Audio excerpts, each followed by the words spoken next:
আসসালামু আলাইকুম guys, welcome to my channel. প্রতিদিনের মতো আজকে আবার নতুন একটি ব্লগ নিয়ে চলে আসলাম এবং আজকে চলে যাচ্ছি সরাসরি সোনাইমুড়ি এবং কোরবানি যেহেতু, তো ঘর থেকে বের হয়ে গেলাম এবং আমি আমার ছোট ভাই নাবিল এবং এখানে আছে আমার বড় ভাই। উনি একটু টাকাটা গনে নিচ্ছে, মানে আমাদের দেখাচ্ছে ওনার কাছে আজকে অনেক টাকা। তো আমি আমার চাচু এবং ছোট ভাই, চাচতো ভাই আর কি, ও চলে যাবে ইনশাল্লাহ। এই যে বের হলো, এখন আমরা হাঁটতে হাঁটতে বড় রাস্তার মাথায় যাচ্ছি, কেননা সবাই আটকুড়ি কিংবা আরও নোয়াখালীর মাইজদি আরও অন্য অন্য জায়গা আছে, একলাশপুর, চেয়ারম্যান ঘাট, হাতিয়া, আরও অনেক জায়গা আছে।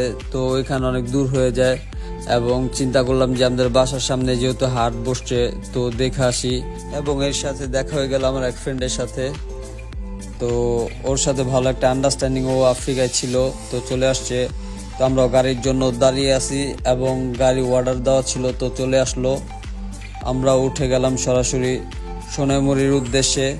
এবং আজকে যেহেতু সামনে কোরবানি ঈদ এবং আমার বড় বোন, ছোট বোন এবং আত্মীয় স্বজন বেশিরভাগই ঢাকা, আর এখানে এখন আমি নোয়াখালী। তো চাচুরা গরু কিনবে এবং ওনাদের সাথে আমিও যাচ্ছি এবং সরাসরি চলে আসলাম এখন সোনাইমুড়ি। তো এটাও খুব নামধারী জায়গা একটা, কারণ যারা এখান থাকে তারা সবাই চিনে। এবং এখানে হচ্ছে স্কুল মাঠে বিশাল বড় একটি হাট বসছে এবং সামনে আছে ছোট গরু। এখন আমরা সামনে থেকে দেখতে দেখতে যাচ্ছি যে একটা আন্দাজ করা যায়। এবং এখানে অনেক সুন্দর সুন্দর গরু আছে এবং বড় বড় গরু প্রচুর আছে এখানে। তো আর এটা হচ্ছে এখানে 3,60,000 এই গরুটার দাম। এবং এখানে সব বড় ছোট মাঝারি সাইজ, আর এটা হচ্ছে টাওয়ার এবং এটা হচ্ছে স্কুল মাঠ। আর প্রচুর পরিমাণের কাদা, যারে বাংলা ভাষায় বলে। এবং অবশেষ আল্লাহ পাক রব্বুল আলামিন আমাদের একটি গরু নসিবে মিলাই দিছে এবং এটা 2,60,000 টাকা চাইছে আমাদের থেকে এবং আমরা 2,10,000 ভিতর ম্যানেজ করছি। আলহামদুলিল্লাহ, গরুটা কিনে ফেললাম আমরা। এই যে এখন চাচু টাকাটা হাতে দিবে এবং 2 লক্ষ টাকা বাসা থেকে এসে নিয়ে যাবে। যেহেতু কোরবানির হাট, এখানে ক্যাশ টাকা দিলে অনেকে চোখে রাখে এবং তাদের থেকে ছিনতাই কিংবা ডাকাতি হওয়ার সম্ভাবনা থাকে। তো এই জন্য আলহামদুলিল্লাহ আমরা গরুটা এখন নিয়ে যাচ্ছি। এখন চলে যাব হাসিল ঘরে এবং এখানে হাসিল দিলাম আর গরুটার সামনে বাঁধলাম আমরা। এখন সবাই একটার পর এক দাম জিগাচ্ছে, ভাই কত কত। আর এই সেই চাচ্চু আমার, উনিও সৌদি আরব প্রবাসী এবং কিছুদিন পরে, ঈদের 2 দিন পরে চলে যাবে।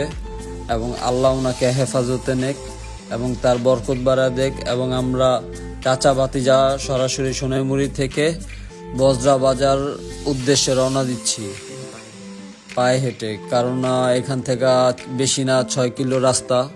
এবং আমি আমার ছোট ভাই নাবিল, সাইমন ছিল, ওর ইনজুরি কারণে ওর পায়ে ব্যথা পেয়েছিল, এই জন্য ওর আগে পাঠিয়ে দিছি। এবং গরুর অর্ধেক পথে সে ক্ষুধা পাইছে। তো গ্রাম অঞ্চল যেহেতু চারপাশে ঘাস থাকে, এখান থেকে আমরা একটু ঘাস খাওয়াইলাম, আমরাও একটু রেস্ট নিলাম এবং অবশেষ চলে আসলাম বজরা বাজার।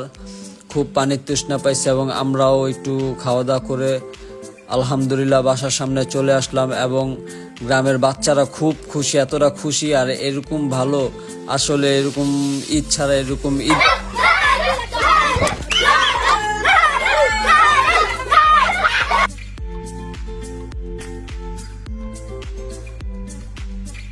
আজ এই পর্যন্তই। তো খুবই ক্লান্ত, সবাইকে ঈদ মোবারক গাইস। আসসালামু আলাইকুম, সবাইকে অগ্রিম ঈদের শুভেচ্ছা।